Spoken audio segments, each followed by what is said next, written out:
Olá, meus irmãos, estamos aqui com o nosso estudo básico do Espiritismo, volume 1. Estamos agora iniciando, o módulo 3, que trata do tema Iniciando na Doutrina Espírita.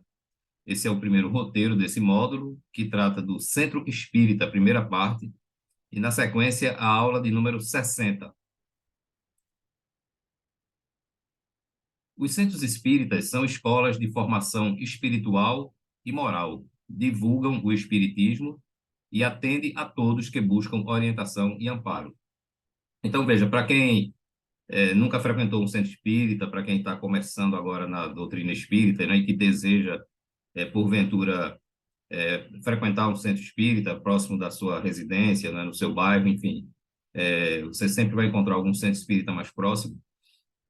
Nós já falamos, né, em aulas passadas, nos módulos passados, né, fizemos alguns comentários acerca principalmente no último tema, nas últimas aulas, né, que foi sobre os atavismos do espiritismo. Nós já falamos, né, e assim, as pessoas que estão iniciando na doutrina e que estão resolvendo, digamos assim, frequentar um centro espírita, já deu para ter algumas ideias do que é espiritismo, né, quais são os princípios básicos do espiritismo. Já consegue distinguir, não é, se tiver alguma enxertia dentro do espiritismo. Nós já enfatizamos isso bastante nas últimas aulas, tá? Então, assim, e tem aquelas pessoas que acreditem, né, que ainda têm medo de frequentar um centro espírita, e vejam que os motivos são interessantes, não é? Tem pessoas que, por não conhecerem o espiritismo, mas que precisam, né, que sentem a necessidade de fazer uma consulta numa casa espírita, de assistir uma reunião pública, e tem muitas pessoas que acham que não devem ser vistas, não é, por amigos ou por pessoas conhecidas, né? Fulano está entrando numa casa espírita, não é? Vai pensar que eu estou frequentando o terreiro de Umbanda, de Macumba, né? Será que, enfim, veja que a ignorância de algumas pessoas é tanta que as pessoas às vezes pensam nesses detalhes. Eu estou falando isso, não é por invenção, não, é por experiência própria mesmo. Eu já presenciei pessoas que realmente, no começo, não entravam até escondido dentro de uma casa espírita, primeiro parava, olhava, ver se não tinha ninguém conhecido, porque ficava criando situações, o que é que as pessoas vão pensar de mim, não é, se me virem aqui entrando numa casa espírita. Então, veja que tem alguns motivos realmente pela falta de conhecimento. Outros não frequentam a casa espírita porque também têm medo de frequentar a casa espírita. E tudo isso que eu estou falando aqui são relatos, né, de experiências vividas por mim mesmo, tá certo? Que já recepcionei muitas pessoas nas casas espíritas em que trabalhei. E aí as pessoas têm medo, porque não, porque eu tenho pavor de espírito, eu não quero ver uma pessoa morta, nem que seja minha mãe, meu pai, meu irmão, meu marido, minha esposa, minha filha, meu filho, enfim. As pessoas têm pavor realmente de espírito, mas não sabem elas que no dia a dia, seja no ambiente da sua casa, na rua por onde você se locomove, no seu trabalho, né, num ambiente de diversão, enfim, em qualquer lugar que você está circulando, você está rodeado de espíritos, tá certo? A gente vai ter um tema aqui, lá no quarto módulo, que é o módulo de fundamentos básicos. Nós teremos um tema para falar sobre as dimensões, não é? Como é que funciona a questão das dimensões. Eu acredito que nós já tenhamos dado alguma introdução aqui sobre as questões dimensionais. Nós somos espíritos que estamos encarnados, não é? E por estarmos encarnados, estamos revestidos por um corpo feito de matéria. E aqui é onde nós nos encontramos, né, no mundo físico, toda a matéria, né, principalmente a matéria que nos envolve, nós temos aqui estamos vivendo, digamos assim, numa dimensão trifásica, tá certo? E que é a chamada dimensão volume ou dimensão material. Ou seja, nós somos seres trifásicos. Nós temos comprimento, nós temos largura e nós temos altura. Então, nós estamos restritos, não é? Enquanto tivermos aqui no mundo material, nós estamos restritos a uma dimensão física, a uma dimensão de três fases, como eu acabei de citar.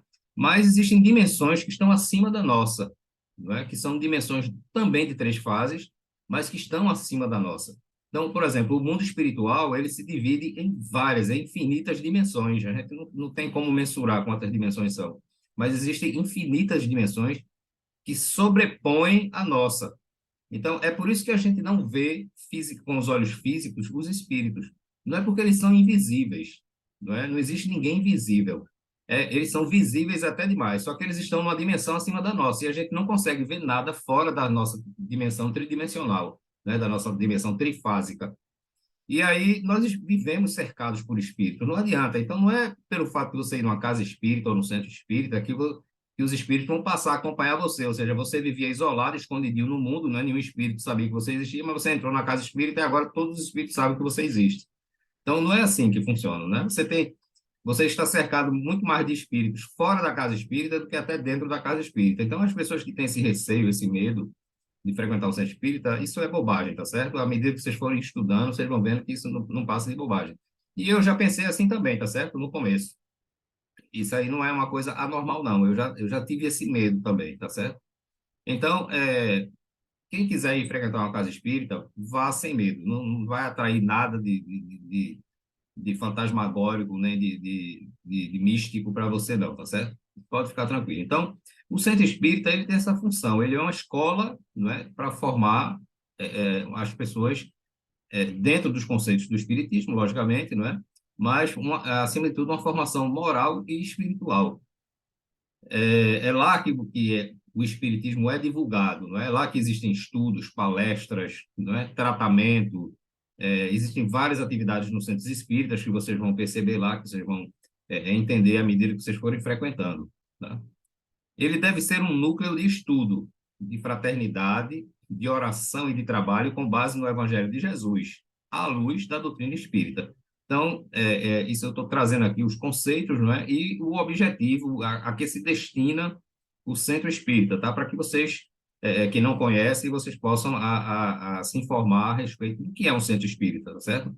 Não confundir mais um centro espírita com um centro de Umbanda, com um centro de Quimbanda ou de algum culto africanista ou de algum culto oriental, que muitas vezes vocês encontram esse tipo de atividades, né, que não são espíritas, mas que a pessoa bota lá, né, centro espírita, núcleo espírita, veja, a gente não pode proibir ninguém de botar qualquer nome, né? Eu posso abrir um centro espírita e botar Igreja Católica. Bom, quem é que vai proibir isso aí, né? Ninguém pode proibir isso aí. Tá? Então, da mesma forma, as pessoas que alguns centros, não é, de cultos africanistas de uma forma geral, alguns deles têm núcleo espírita pai fulano, né, núcleo espírita não sei quem, enfim, a gente não pode, repito, a gente não tem como impedir que isso aconteça, tá certo? Nem também a doutrina espírita se preocupa com isso, porque quem estuda espiritismo e sabe o que é espiritismo, ao entrar vai saber realmente se aquilo dali é uma casa espírita ou não, independente do nome que ela tenha. Deve ser a casa da grande família, onde crianças, jovens, adultos e os mais idosos possam conviver, estudar e trabalhar. Então, essa é a proposta, não é essa de um centro espírita, espírita mesmo, sério, tá certo? Essa é a proposta, né? Então, quem não conhece um centro espírita, acompanhando essa aula aqui, já vai sentir um certo alívio, né? Se fazia algum tipo de ideia preconcebida, já dizer, não, a coisa não é do jeito que eu pensava, não, tá certo? Essa é a proposta, né, desse tema. O centro deve oferecer assistência espiritual e social a todos, dentro de suas possibilidades. É como eu falei, ninguém vai fazer além da sua capacidade. Necessita de um clima de ordem, de respeito mútuo, de harmonia, de fraternidade, superando o personalismo individual ou de grupo. Então, isso aí é o que é como procede as coisas dentro da casa espírita. Ele deve ter a simplicidade das primeiras casas cristãs, não é? Da época de Jesus, as primeiras casas onde se estudava, onde se pregava, onde se passava a mensagem cristã na sua pureza, né? Sem as enxertias, né? Sem as modificações que as religiões mais antigas fizeram, tá certo? Sem imagens. Veja, num centro espírita você não vai encontrar imagens, não é? Já se você for num centro de culto africanista, é o que mais você vai ter paramentos, símbolos, rituais, sacramentos e manifestações exteriores. Nós já falamos, inclusive, em aulas passadas, né, nos módulos anteriores, o que é e o que não é que corresponde ao espiritismo, né? Já falamos isso aqui, quem está acompanhando todas as aulas, já na sequência direitinho, deve estar lembrado disso aí, tá certo?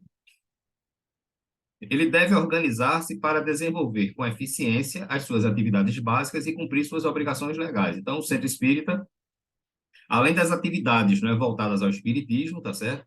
Deve deve ter pessoas preparadas, né, para dar, para executar, né, para realizar essas tarefas que são de cunho da doutrina espírita, tá certo? Então, é por isso que existem estudos, não é? Cursos para que as pessoas façam e conheçam o espiritismo, para que essas pessoas possam atender bem aquelas pessoas que estão chegando, né? Então, não é assim, qualquer pessoa que entra no centro espírita já passa a ser um trabalhador e já começa, não é assim, não é preciso primeiro conhecer o espiritismo. Por exemplo, esse estudo aqui que nós fazemos, o estudo básico do espiritismo, volume 1, né? Quem estiver acompanhando esse estudo, né, e for até o final, terminou esse volume 1, já pode dizer que fez um estudo, né, básico do espiritismo, e essas pessoas já têm condições de começar a realizar um trabalho dentro da casa espírita, tá certo? Desde que acompanhe o curso, né, e conclua. Não é que a gente vai dar um certificado, não, tá? Mas até porque isso nem existe e nem precisa, porque quando você estuda, você conhece o espiritismo e as pessoas que vão lhe conhecendo vai percebendo que você realmente já tem um conhecimento acerca do espiritismo. Até porque, né, eu falei nesse negócio de certificado, logicamente, que foi uma ironia, né, uma brincadeira, mas o espiritismo ele é uma doutrina que ele trabalha com a sua consciência. Não adianta você querer enganar você próprio. Não, eu conheço tudo do espiritismo, eu já posso fazer isso, aquilo outro. É uma questão sua, né? Você pode enganar os outros, mas a você próprio você não engana, tá certo?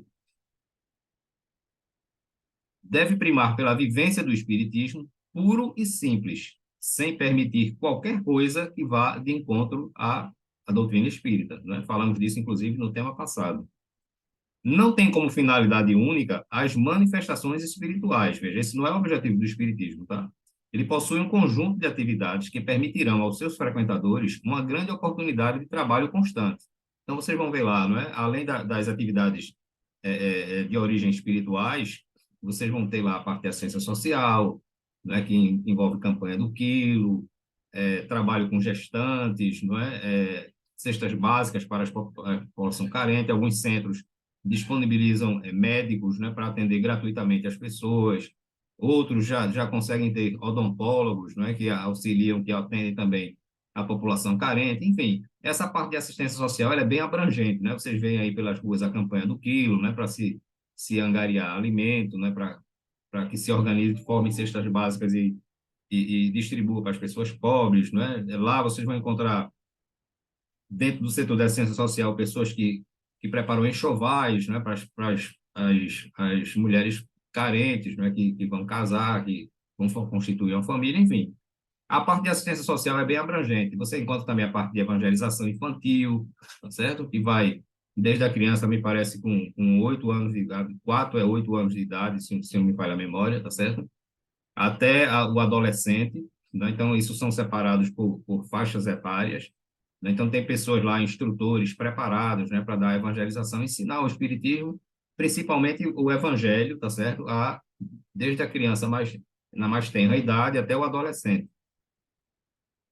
É, pronto. Então, isso são as finalidades, né? E a principal finalidade dela, como nós já falamos em outras aulas, é esclarecer o homem. Essa é a principal atividade do espiritismo. É na casa espírita que se conhece, estuda e pratica o espiritismo.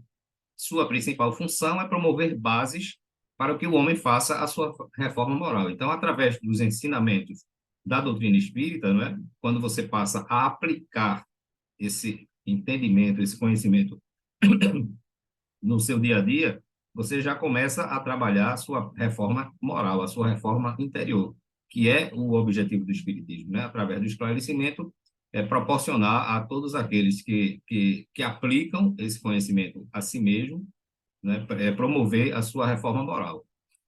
O centro espírita é administrado pelos trabalhadores mais experientes através de funções específicas. Então, dentro da casa espírita existe, né, além das atividades que correspondem ao espiritismo, existem atividades que são necessárias, né, porque o centro espírita é uma instituição física que está subordinada às leis humanas, né? Então, ela precisa ser cadastrada, ela precisa ter um CNPJ, ela precisa ter um endereço. A lei exige que ela tenha um estatuto, tá certo? Que ela tem um regimento interno. O regimento interno, a lei não exige, não. Isso aí é um documento que é necessário ter em uma casa espírita. mas o estatuto é um documento legal, né? Por quê? Porque as leis governamentais, elas precisam saber quem é a pessoa responsável naquele momento ali pelo centro espírita. Então, o centro espírita ele é visto como uma associação, tá, religiosa, sem fins lucrativos. Então, ela tem um estatuto, né? Então, lá se designa um conselho, né? Tem que ter um conselho, tem que ter os suplentes, tem que ter uma comissão financeira, né? Para analisar os gastos que o centro tem, né? Tem que ter um presidente executivo, um vice-presidente, tem que ter uma diretoria, enfim, é como uma outra instituição qualquer, tá certo? Isso falando em termos legais. Então, a casa espírita precisa ter isso aí, porque a lei exige que a casa espírita tenha isso aí, né? Então, a gente tem que seguir e a gente tem que se submeter às leis que regem o mundo físico, né? A gente não pode ir de encontro às leis, tá? Então, os associados, né? Ou seja, o centro espírita, vocês vão ver lá, quem não conhece, que ele tem os frequentadores, alguns, né, por livre e espontânea vontade, eles se associam e contribuem financeiramente com quanto quiser. Contribui com R$ 1, com 5, com 10, com 20, com 100, com 200, enfim. Isso fica a critério de cada pessoa. Não existe uma taxa que ninguém cobra, tá certo? Não existe uma mensalidade previamente fixada para que você pague por mês. Não, cada um contribui com o que quer. Hoje eu quero contribuir com R$ 10, amanhã eu quero contribuir com 20, no outro mês, enfim. Então, através essas pessoas que são associadas ao Centro Espírita, elas são a Assembleia Geral, né, que é a primeira e grande estrutura do Centro Espírita. Então, essa Assembleia Geral elege membros para um conselho deliberativo, elege uma comissão fiscal, né, que é o que eu falei, que é responsável por gerenciar a parte financeira do centro, tá certo? E dentro desses membros do Conselho Deliberativo, os membros do Conselho vão eleger um presidente executivo e um vice-presidente. Desculpa aí, pessoal. Eu estou um pouco rouco. Então, talvez seja gripe, né? Vai chegando essa época de carnaval, é terrível. Então, assim, esses administradores, né, esse grupo, né, o Conselho Deliberativo, a diretoria executiva, né, que é formada pelo presidente e o vice-presidente, e o corpo da diretoria, né, ele inclusive, importante para poder organizar e gerenciar o centro espírita. Então, é essa estrutura, mais ou menos, que vocês vão encontrar lá dentro do centro espírita. Tá? Como isso aqui é uma videoaula, né, e tem que ser aulas curtas, aí, quando o tema se estende, eu vou botando em partes, né? Parte um, 2, 3, quantas forem necessárias, mas eu também não posso aqui dar uma aula de tudo que é um centro espírita, do que é que ele faz, né? Então, isso aqui é só uma introdução, e eu repito, o nosso estudo, ele, na verdade, ele é um estímulo para quem quer estudar espiritismo, tá certo? A gente está dando aqui uma síntese, não é? Lógico que vocês vão sair entendendo, pelo menos essa é a proposta, né? Assim eu espero. Mas, para quem quer estudar profundamente, é pegar o tema que a gente está falando aqui e procurar na literatura, né, dar uma lida, uma pesquisada em livros e tal, que realmente é assim que se aprende espiritismo ou qualquer outra coisa. Ele se mantém através das contribuições de seus associados, é o que eu falei, né? Os associados contribuem por livre e espontânea vontade, desde que você se associa, você mensalmente dá uma contribuição lá de acordo com as suas possibilidades. Não tem fins lucrativos e nem conta com patrocínio, né? Ninguém patrocina centro espírita de nenhuma natureza, né? Não existe nenhuma ligação, não é, com questões políticas, tá certo? Que isso é uma coisa que está completamente fora dos centros espíritas, que são realmente centros espíritas, né, que seguem o espiritismo na sua pureza, tá certo? Não cabe esse tipo de coisa lá de campanha política, né, de propaganda política.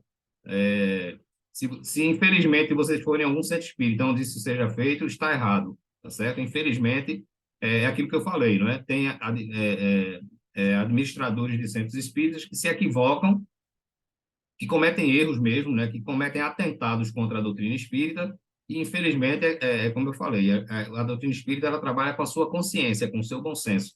A pessoa que dirige o centro espírita quer fazer aquilo, a responsabilidade é dele, né? Ele é quem assuma depois as consequências do que ele está fazendo. Mas, infelizmente, ninguém pode impedir isso, tá? Então, não tem nenhum tipo de patrocínio, né? O centro espírita, é por isso que você vai numa casa espírita e, normalmente, elas são bem humildes, né? Elas são simples. Eu estou falando em termos de financeiros. Por quê? Porque o que o centro espírita arrecada dos seus associados muitas vezes nem dá para se manter, tá certo? E as pessoas vão ali, né, se esforçando diariamente, os administradores, né, as pessoas que administram a casa espírita vão ali se empenhando para manter, né, porque precisa pagar água, luz, precisa de limpeza, né, precisa, às vezes não tem pessoas que se disponham a fazer a limpeza, então precisa pagar um funcionário.